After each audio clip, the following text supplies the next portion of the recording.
Hello students, welcome to our channel science zone by Usha चल।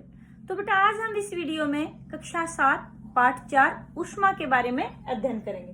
हमने इस पाठ की जो ऊष्मा पाठ है इसका एक भाग हमने पहले बनाया था जिसमें हम ऊष्मा क्या होती है, वस्तु ठंडी गर्म कैसे होती है, हमें कैसे पता चलता है, थर्मामीटर के विभिन्न प्रकार हैं, हमने उनके बारे में अध्ययन किया था।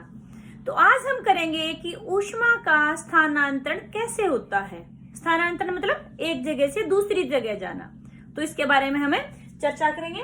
तो हमारा आज का टॉपिक है ऊष्मा का स्थानांतरण। अब देखिए बेटे, आप कोई भी जैसे कोई बर्तन लिया, उसके अंदर पानी दूध कुछ भी डाला या आपने उसमें डाल दिया, उसको आपने गैस के ऊपर रखा, तो आप क्या देखते हैं कि बर्तन तो गैस के ऊपर तो अपने नीचे का बर्तन का नीचे वाला हिस्सा है, उस बर्तन को छू कर देखिए आप, वो पूरा बर्तन गर्म हो जाता है, आपका हाथ जल जाता है उसको छूते ही। ऐसा क्यों हुआ? ऊपर वाला हिस्सा तो गैस के जो ज्वाला थी उसके संपर्क में नहीं था, फिर वो गर्म क्यों हुआ? इसका मतलब क्या हुआ कि ऊष्मा बर्तन की जो तली है उससे उसके बर्तन का जो ऊपर वाला हिस्सा है पतीले का वहां तक आ गई है। ऐसे ही कई बार पतीला जैसे या फिर कुकर है वो गैस पे रखा हुआ है, उसमें हमने चम्मच डाल दी हिलाने के लिए, चम्मच को हम निकालना भूल गए और बाद में हम उसको फिर दोबारा हिलाना पड़ रहा है, तो चम्मच को जैसे हम हाथ लगाते हैं तो चम्मच गर्म होती, हाथ नहीं लगाया जाता। ऐसा क्यों? क्योंकि जो ऊष्मा थी बर्तन से वो किसके अंदर आ गई? चम्मच के अंदर आ गई। तो इसका मतलब क्या है कि ऊष्मा स्थानांतरित हो रही है। ऊष्मा किधर से किधर स्थानांतरित हो रही है? गर्म सिरे से ठंडे सिरे की तरफ। तो हम ऊष्मा स्थानांतरण की विभिन्न विधियों के बारे में करेंगे। सबसे पहले आती है हमारी चालन, फिर उसके बाद आती है हमारी संवहन, और नंबर 3 है हमारी विकिरण। आज हम इन तीनों विधियों के बारे में करेंगे। तो हम देखते हैं कि ऊष्मा का स्थानांतरण कैसे होता है। कि भाई सबसे पहले हम बात करेंगे चालन के बारे में। चालन क्या होता है? वह प्रक्रम जिसमें ऊष्मा किसी वस्तु के गर्म सिरे से ठंडे सिरे की ओर स्थानांतरित होती है, चालन कहलाती है। तो यानी कि ये किसके अंदर हुई? अधिकतर ठोस पदार्थों के अंदर। कहां से कहां? गर्म सिरे से ठंडे सिरे की तरफ।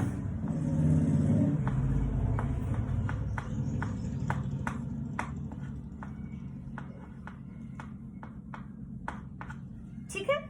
जैसे एक और बिल्कुल कॉमन उदाहरण देती हूँ। आपने गरम चाय है वो आपने एक ग्लास के अंदर छान ली, ग्लास पूरा भर गया, तो आपको ग्लास तो ठंडा लिया था आपने, बिल्कुल नॉर्मल ग्लास था, उसके अंदर आपने गरम चाय डाली और ग्लास गलती से वो पूरा भर गया, इतनी ज्यादा चाय थी, अब ग्लास को हाथ नहीं लगाया जाता। या गरम दूध होता है, मम्मा देती है, तो गरम गरम दूध हम मग्गे में ज्यादातर पीते, ग्लास में क्यों नहीं पीते गरम दूध? क्योंकि मग्गे का जो हैंडल होता है वो वहां तक गर्म नहीं है, वो वैसा पदार्थ का बना हुआ है जो कुचालक है। इसके बारे में हम आगे अध्ययन करेंगे। तो यानी कि गरम चाय का जो चाय गरम थी वो एकदम से कहाँ आ गई? जो हमारा बर्तन था, मग्गा गिलास जो भी था, उसको गर्म कर दिया, गरम सिरे से ठंडे सिरे की तरफ। यानी कि ऊष्मा स्थानांतरण का वह प्रक्रम जिसमें ऊष्मा गर्म सिरे से ठंडे सिरे की तरफ स्थानांतरित होती है क्या कहलाता है? चालन। अब देखिए चालन की एक विशेषता कि चालन के अंदर पदार्थों के जो कण हैं उनका स्थानांतरण नहीं होता, वो अपनी ही जगह रहते हैं। आप इसका एक उदाहरण बिल्कुल सटीक है, समझ सकते हैं, आसानी से समझ में भी आ जाएगा। मान लो 4 बच्चे हैं, 4 ऐसे आमने सामने खड़े कर दिए टीचर ने, लास्ट वाले बच्चे तक कोई चीज पहुंचानी है, तो आप क्या करेंगे? या फिर कई बार कैसे होता, कॉमन एग्जांपल, आप बस में चढ़ते हैं, बस में आगे बैठ गए और बहुत भीड़ है कि बस में हम आगे पीछे रो, कंडक्टर जो पीछे वाली सीट पर बैठा है, आपने पैसे दिए, अपने से पीछे वाले को कहा कि एक टिकट मंगवाना, उसने अपने से पीछे वाले को दिए, इस तरह से वो पैसे होते होते कंडक्टर तक पहुंच गए।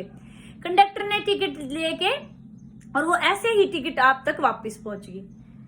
स्थानांतरण भी हो गया, पैसों का भी, टिकट का भी। लेकिन क्या है कि कोई भी इंसान अपनी जगह से उठकर गया नहीं गया, सिर्फ क्या गया, पहले पैसे का स्थानांतरण हुआ, बाद में टिकट का स्थानांतरण हुआ। तो इसी तरह ठोस पदार्थों में भी स्थानांतरण होता है ऊष्मा का। जो कण होते हैं बेटे वो अपनी जगह से नहीं हिलते, क्योंकि ठोस में जो कण है उनके बीच में आकर्षण बल बहुत अधिक होता है, वो अपनी जगह से हिलते डुलते नहीं है, वहीं पर रहते। सिर्फ वो क्या स्थानांतरित कर रहे, ऊष्मा को। जैसे अभी मैंने कहा था कि पैसे एक ने दूसरे आदमी को दिए और वो वहां तक कंडक्टर तक पहुंच गए।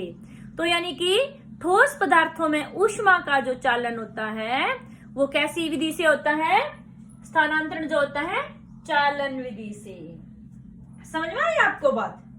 आपने ये भी देखा होगा या कई बार पूछा भी होगा कि भी जो आपका पतीला होता है, कुकर होता है, उसके पीछे का जो हैंडल होता है बेटे वो दूसरे कलर का होता है, प्लास्टिक का, मेलामाइन का, ऐसे कुछ ऐसे लगा होता है उसके ऊपर।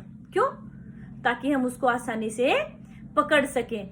फिर वो गर्म क्यों नहीं हुआ? तो इसके आधार पर पदार्थ दो प्रकार के हो गए।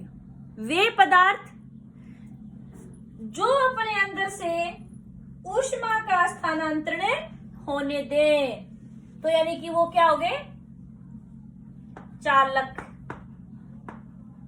या फिर सुचालक भी बोल सकते हैं उनको।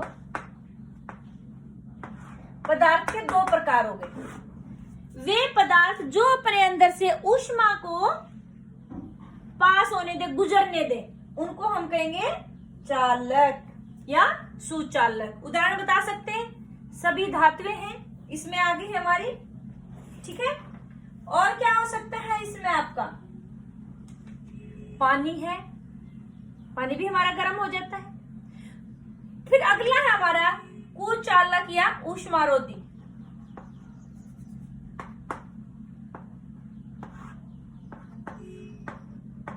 ऊष्मारोधी शब्द आ जाए तो उसका मतलब भी कुचालक ही होता है, ऊष्मा को अवरुद्ध करता है।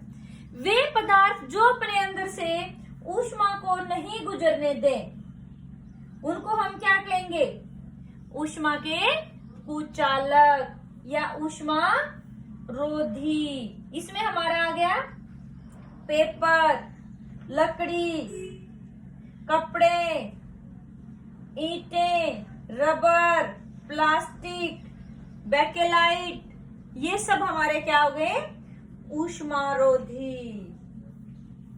फिर बात आती है कि ऐसी कौन सी चीजें हैं जो चालन के लिए जरूरी हैं, मतलब चालन के लिए जरूरी शर्तें।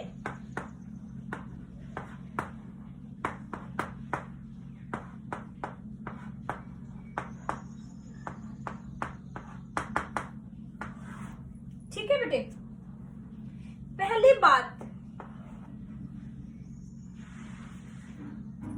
जब तक गर्म वस्तु किसी ठंडी वस्तु के संपर्क में नहीं आएगी, जब तक उस ऊष्मा का चालन नहीं होगा। जैसे हम गर्म पतीला है, हमने नीचे जमीन पे रख दिया, बाद में उस जमीन को हाथ लगा के देखते हैं तो क्या होता है, वो जमीन वहां से गर्म हो रखी होती है। हम किसी गर्म चीज को पकड़ते हैं तो क्या होता है कि भी हमारा हाथ भी गर्म हो जाता है। ऐसे ही बर्फ ठंडी है, वो हम अपने शरीर पर रखते हैं, हमारा शरीर गर्म है तो बर्फ पिघल जाती है। क्यों? शरीर की जो ऊष्मा थी वो बर्फ के अंदर चली गई, चालन हो गया।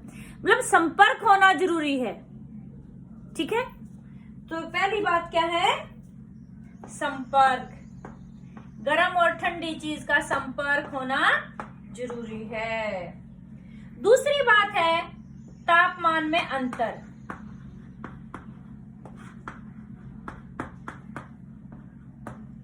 चालन के लिए ये दो चीजें होना जरूरी है, गर्म और ठंडी चीज के बीच में संपर्क होना चाहिए और उनके तापमान में अंतर होना चाहिए। क्या दो वस्तुएं समान ताप की हैं तो क्या उनके बीच में ऊष्मा स्थानांतरण होगा? नहीं, क्योंकि दोनों में समान तापमान है। चालन में क्या बताया था आपको अभी कि गर्म सिरे से ठंडे सिरे की तरफ ऊष्मा का स्थानांतरण होता है। तो यानी कि तापमान में दो सिरों के बीच में और दो वस्तुओं के बीच में तापमान में अंतर होना जरूरी है। ठीक है बेटे। फिर आगे बात आती है कि भाई इसको आप लैब में भी करके देख सकते हैं। लैब में एक क्रियाकलाप करते हैं कि भी एल्यूमिनियम की एक छड़ ली, उसके ऊपर हमने क्या किया, मोम चिपका दिया, इसको हमने पकड़ रखा। फिर यहाँ हमने कि भी बर्नर से इसको गर्म कर रहे हैं। तो सबसे पहले क्या देखते हैं कि हमारा जो एल्यूमिनियम का जो ये रॉड थी, छड़ थी, ये सिरा गर्म होना स्टार्ट किया। इसके सबसे पास वाला जो मोम था पहले वो पिघला, फिर धीरे धीरे सारे मोम पिघल जाते। तो इसका मतलब क्या हुआ, ऊष्मा का जो स्थानांतरण हुआ सबसे पहले जो उसके पास में जो सिरा था उस पे हुआ, फिर वो गर्म हो गया, उसके पास वाला जो ठंडा सिरा था वहां ऊष्मा चलेगी, वो पिघल गया।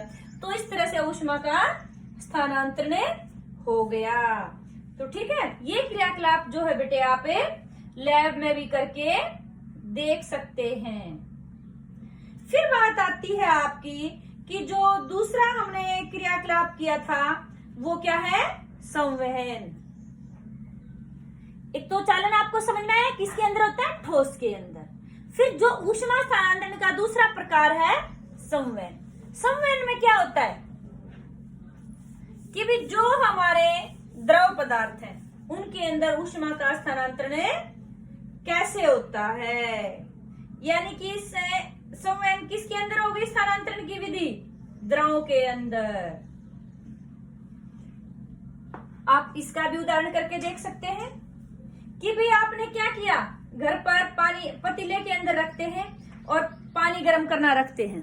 पतीले के अंदर पानी लेके और आपने गर्म करना रख दिया। आप क्या देखते हैं, पानी नीचे से ऊपर उठ के आता है, या फिर रोड लगाते हैं बहुत सारे घरों में। कभी ध्यान से देखना, हाथ नहीं लगाना उसको, बाल्टी के अंदर रोड लगा रखी है।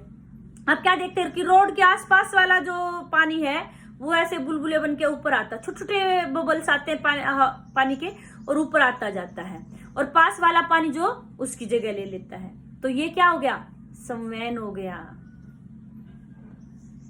यानी कि जो गर्म हो जाती है वस्तु, द्रव है जो भी, तो वो गर्म होके क्या होता है, ऊपर उठता है, वहां उसकी जगह खाली होगी। आसपास वाले जो ठंडा द्रव है या गैस है वो क्या करती है, द्रव और गैस दोनों में होता है बेटे ये संवहन। तो जो द्रव और गैस जो दूसरी ठंडी आसपास वाली वो क्या करेंगी, उसकी जगह ले लेंगी। तो यानी कि जो ठोस है उनमें ऊष्मा का चालन, जो स्थानांतरण है वो चालन विधि से होता है।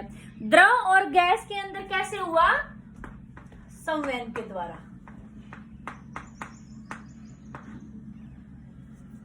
यानी कि ऊष्मा के स्थानांतरण की वह विधि जिसमें पदार्थ के कणों का में गति होती। हाँ, आपने देखा था कि पदार्थ के कणों में गति नहीं हो रही थी, सिर्फ ऊष्मा। भी मैंने जैसे उदाहरण दिया था आपको कि भी आपने क्या किया था कि भी एक आदमी को पैसे दिए, उसने दूसरे को दिए, उसने तीसरे को दिए, इस तरह से हुआ।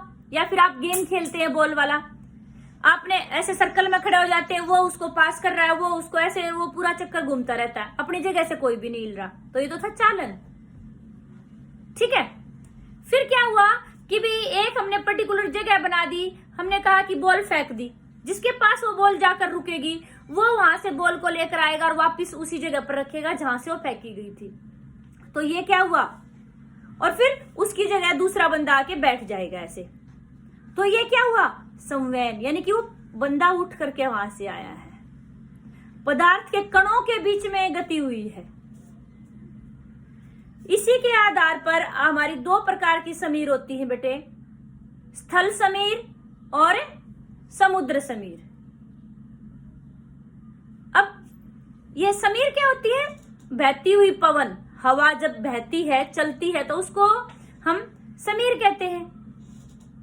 स्थल समीर मतलब स्थल से की तरफ से जो जा रही है, धरती की तरफ से जो हवा जा रही है, तो उसको कहेंगे स्थल समीर। और जो समुद्र से जो हवा आ रही है उसको कहेंगे समुद्र समीर। अब ये होती क्या है इसके बारे में थोड़ा सा देखते हैं, इंपॉर्टेंट क्वेश्चन है ये आपका, आगे 9th क्लास में भी आता है, तो अभी समझ लेंगे तो आपके लिए अच्छा रहेगा। क्या होता है बेटे, आप अपने आप ही देख सकते हैं, जैसे अभी इन दिनों बहुत ज्यादा गर्मी होती है, आपने एक पतीले में पानी रखा हुआ है। आप क्या करना, दोपहर के टाइम 2-2:30 बजे से बाहर निकलना और अपना एक पैर जमीन पर रखना और एक पैर जो पानी रखा हुआ था अपने टब में या पतीले में उसमें रखना। कौन सा पैर ज्यादा जलेगा, पानी वाला या जमीन वाला? जमीन वाला ज्यादा जलेगा। क्यों? क्योंकि दोनों ही तो आपने वहां रखे हो जो धूप में, फिर दोनों समान गर्म होने चाहिए। नहीं बेटे, क्या होता है, जो धरती होती है वो जल्दी गर्म हो जाती है पानी के अपेक्षा।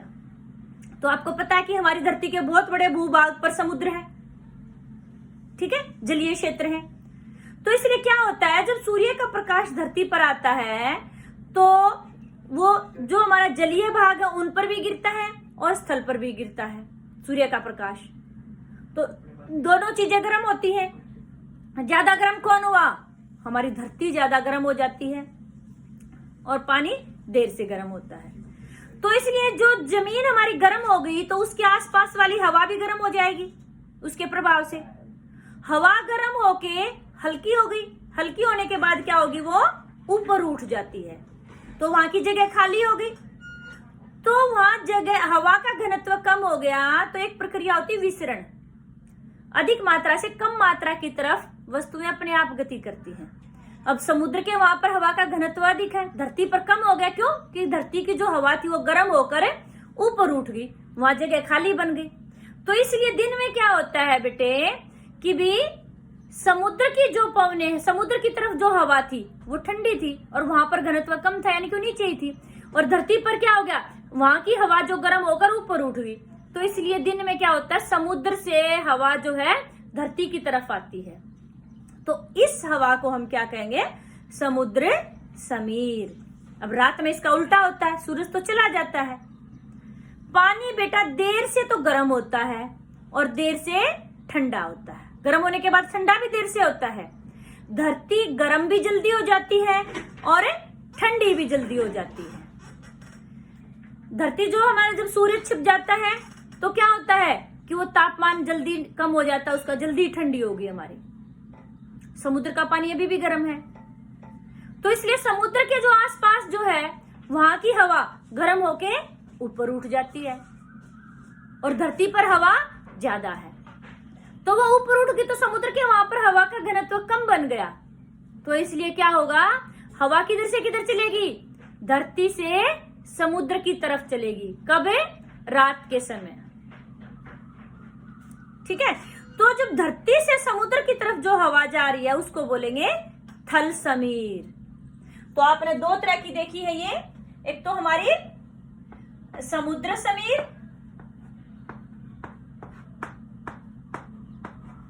और एक हमारी थल समीर। समुद्र समीर कब आती है, दिन के समय,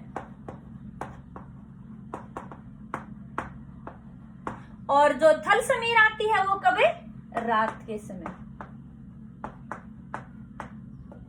इसलिए बेटे जो तटीय क्षेत्रों में रहने वाले लोग हैं उनके घरों की खिड़कियां जो होती समुद्र की तरफ होती है, क्योंकि जो जब आपकी समुद्र समीर आती है तो क्या होता है, ठंडी ठंडी हवा उनके घर में जाती है। अच्छा, इसका एक और उदाहरण है, आपने देखा होगा। एक तो आजकल लोग कम थोड़ा सा कंजूसी करने लगे।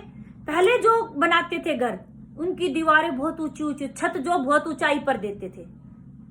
उसका भी एक कारण होता था कि घर ठंडे ज्यादा रहते थे। उसके कारण से जितनी छत नीची होगी उतनी ही गर्मी ज्यादा मिलेगी।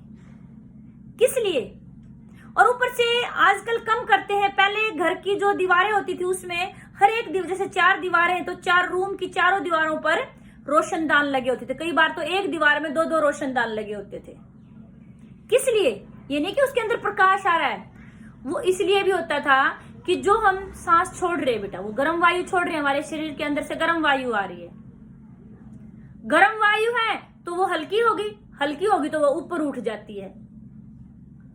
ऊपर उसको निकलने के लिए जगह मिलेगी तो गर्म वायु निकल जाएगी, रोशनदान के वहां से गर्म वायु निकल जाती है। इसलिए एग्जॉस्ट फैन आपने देखा होगा कभी भी नीचे नहीं होता, वो ऊपर की तरफ लगा होता है, बिल्कुल छत के पास से में लगा होता है, छत से थोड़ी सी नीचे लगा होता है एग्जॉस्ट फैन। किस लिए? कि जो गर्म वायु हल्की हो गई थी, ऊपर चली गई थी, तो वो बाहर निकल जाएगी और ठंडी वायु नीचे होती है वो हमारे घर में प्रवेश कर जाएगी। इसलिए बेटा घर की जो छतें हैं हमेशा ऊंची होनी चाहिए। नीचे जितनी छत होगी उतनी ही कमरे के अंदर घुटन होती है और शुद्ध हवा भी नहीं रहेगी उसके अंदर। और घर में रोशनदान जरूर से जरूर लगा होना चाहिए, जिससे कि हमारी हवा शुद्ध होती रहती है। अशुद्ध वायु जो हम कार्बन डाइऑक्साइड छोड़ रहे हैं गर्म होके, वो हल्की होती है, वो ऊपर उठ जाएगी, वो बाहर निकल जाएगी और अंदर ऑक्सीजन की मात्रा बढ़ जाएगी। ठीक है बेटे। फिर आपकी बात आती है, तो यहाँ से आपको समुद्र समीर और थल समीर के बारे में पता चल गया कि ये क्या क्या होते हैं। फिर एक और प्रकार आता है आपका विकिरण। अब विकिरण क्या होता है बेटे? अब कई बार क्या होता है कि आपको कोई चीज देनी है किसी को। यहाँ तो क्या किया था चालन में, तो आपने एक बंदे को दी, दूसरे ने उसको दी, उसने उसको दी, तो इस तरह से पूरी की पूरी चली गई।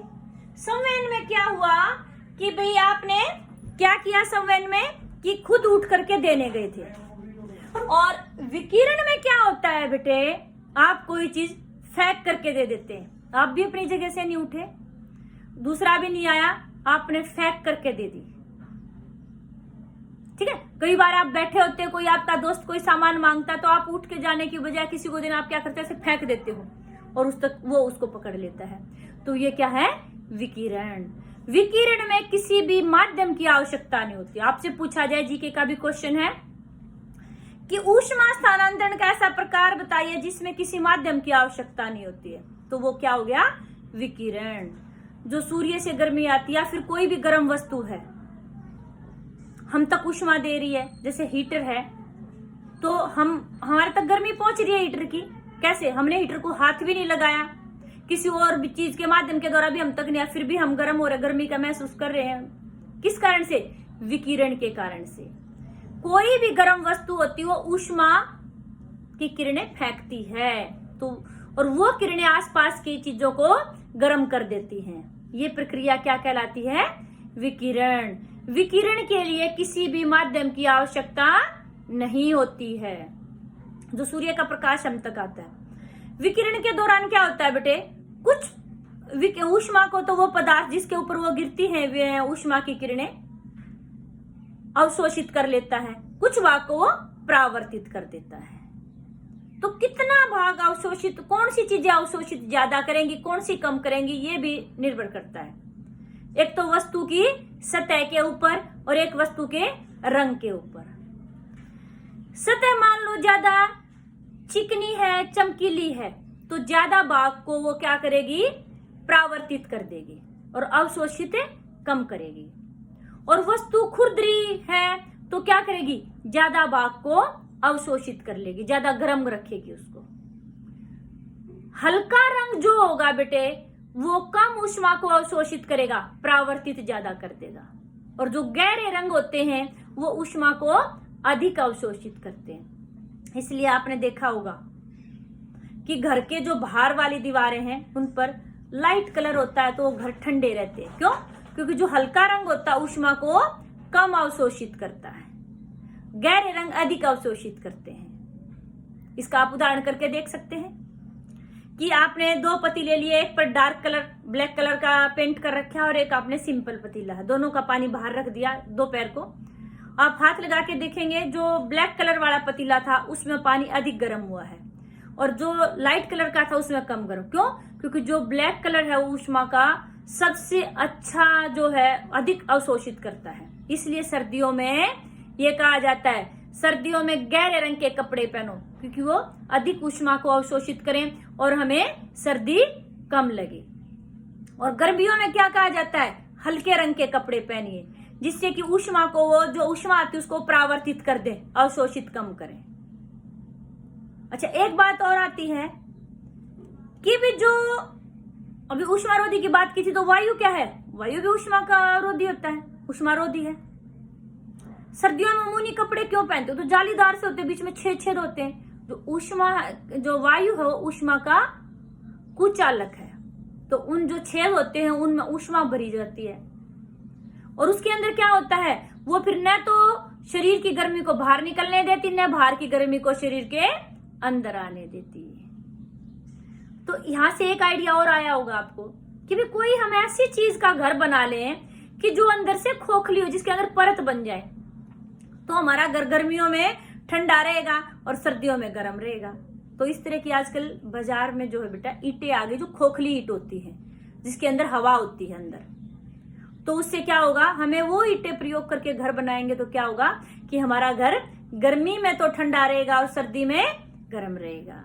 इसीलिए आपने देखा होगा बर्फ जो होती है, कई बार आप जो बर्फ बेचने दुकानदार होते हैं बर्फ वाला, वहां आपने देखा होगा बोरी उसके ऊपर लपेटी होती है। बोरी में जो जूट के बैग होते हैं, उसमें क्या होता है, बीच बीच में छेद होते हैं। वो क्या, उसमें हवा भर गई तो हवा क्या करती है, फिर बर्फ को पिघलने नहीं देती, क्योंकि और बाहर की जो गर्मी है वो बर्फ के पास नहीं जाएगी। बर्फ के पास नहीं जाएगी तो बर्फ पिघलेगी नहीं। अच्छा, फिर एक प्रश्न और आता है, एक तो मोटी रजाई हम ओढ़े, एक मोटा कंबल, या फिर दो पतले कंबल हम ओढ़ लें, किसमें हमें मतलब सर्दी कम लगेगी? आप कहेंगे कि हमने मोटा कंबल ओढ़ा तो सर्दी उसमें कम नहीं। जो दो पतले पतले कंबल ओढ़े ना बेटे, उसमें सर्दी कम लगेगी। क्यों, ऐसा क्यों? क्योंकि उनके बीच में जो है हवा आ गई। और अभी आपको बताया है जो वायु है वो ऊष्मा रोधी होती है, तो इसीलिए जो अंदर हमारी गर्मी बन गई थी हमारे ओढ़ने से, वो उसको बाहर नहीं निकलने देगी, और बाहर की जो ठंड है उसको हमारे अंदर नहीं घुसने देगी। तो इसलिए क्या कहा जाता है, एक मोटा कंबल ओढ़ने की बजाय हमें दो पतले कंबले ओढ़ लेने चाहिए। उससे क्या होगा कि भी हमें सर्दी कम लगेगी। तो इस तरह से बेटा आपको समझ में आया होगा कि भी जो ऊष्मा का जो चालन है वो कितने प्रकार से, स्थानांतरण जो है ऊष्मा का कितने प्रकार से होता है। चालन, संवहन और विकिरण। चालन किसमें होता है, ठोस में। संवहन किसमें होता है, द्रव और गैस में। द्रव का उदाहरण मैंने कहा कि अभी हमने बताया था कि गर्म पानी करते हैं, और गैस के अंदर जो स्थल समीर और आपकी समुद्र समीर, जो ये उदाहरण है संवहन के। विकिरण की भी इसके लिए किसी भी माध्यम की आवश्यकता नहीं होती। जो सूर्य का प्रकाश आता है, कोई भी गर्म वस्तु है, वो उसके आसपास वाली सभी चीजें गर्म हो जाती है। किसके कारण से, विकिरण के कारण से। और हमने इसके उपयोग भी किए कि कहाँ कैसे, कि भी वस्त्रों का निर्धारण, घर में जो सामान लगा है उसका निर्धारण। तो इस तरह से बेटा आपका ये पार्ट है ऊष्मा वाला कंप्लीट हो गया। इसमें आपको किसी को कोई डाउट लगती है तो आप कमेंट करके पूछ सकते हैं। आपको वीडियो अच्छी लगी तो इसको शेयर और लाइक जरूर करें। थैंक यू बेटा।